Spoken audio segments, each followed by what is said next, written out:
The end is fast approaching for P&O Cruises in Australia.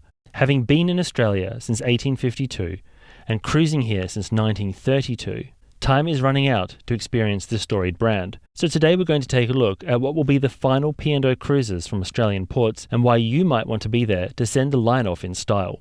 I'm Chris Frame, maritime history author and lecturer, and thanks so much for joining me. Let's start with the flagship of P&O Cruises Australia, the Pacific Explorer.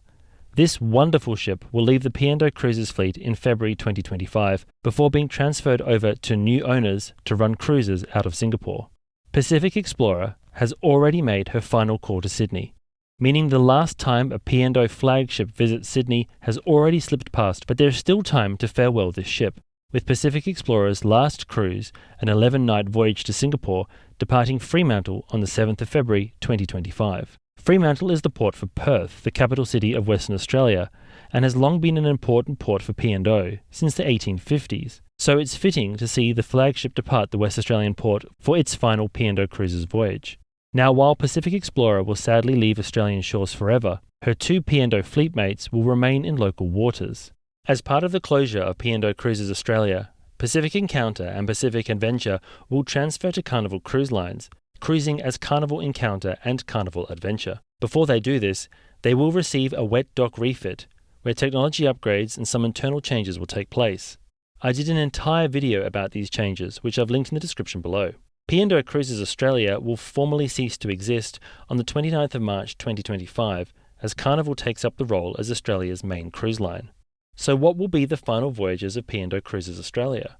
Well, perhaps the most emotional farewell may take place in Sydney, which has been the hub for cruising aboard P&O ships for over 90 years. Pacific Adventure is the Sydney-based cruise ship and will operate P&O's final Sydney voyages, with 2 return trips to Tangalooma and Moreton Island. These 4-night cruises will sail from the 6th to the 10th of March and the 10th to the 14th of March as Sydney return voyages. Now you might ask, why am I highlighting 2 cruises? Well, the penultimate P&O Sydney departure on 10th of March will be the final Circular Quay P&O departure, which is a hugely significant moment given that P&O ships have sailed to piers of Circular Quay since the golden age of steamship services to Australia.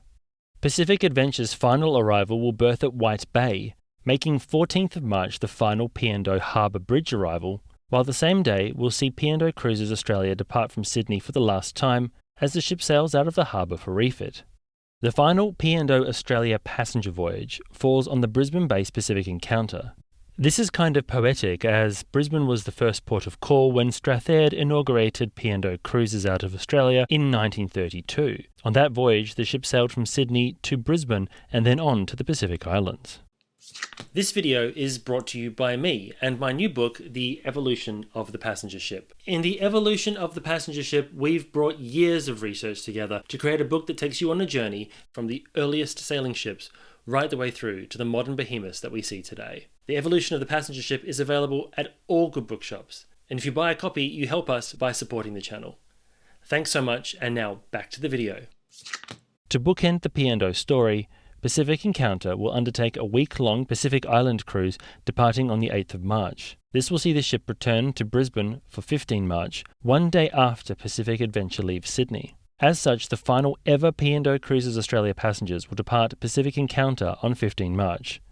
That same day, the ship will leave Brisbane for refit, marking the last ever P&O departure, the final Brisbane departure, and an end of P&O Cruises in Australia, a lineage that dates back 93 years. If you are feeling more down now than before, I'm with you. But there are some silver linings, actually 2 bits of positive news that might help make the closure of P&O Australia a little easier to digest. Firstly, Pacific Adventure and Pacific Encounter will return to Australian service as Carnival Adventure and Carnival Encounter just a few weeks after the closure of P&O, so you can still cruise on those 2 great ships. And P&O Cruises will still exist, as Carnival Corporation owns P&O Cruises UK, which has a fleet of ships based out of the UK. One of those ships is the Arcadia, which will be visiting Australia on her world cruise. Ironically, this will take place in March 2025, so as P&O Cruises Australia closes down, we will see a UK-based P&O branded ship make a rare but welcome visit to Australian ports as part of her annual circumnavigation. So in a nutshell, you can still cruise with P&O, just not regularly out of Australia. You'll have to go to the UK to do it, or pick up a segment on a world cruise voyage. So what do you think of the closure of P&O Cruises Australia? Let me know in the comments below. Thanks so much for watching, and I hope that this video has made it obvious as to why you should make an effort to go and farewell these great ships as they make the final ever P&O Cruises Australia voyages in 2025. And until next time, I hope to see you on board.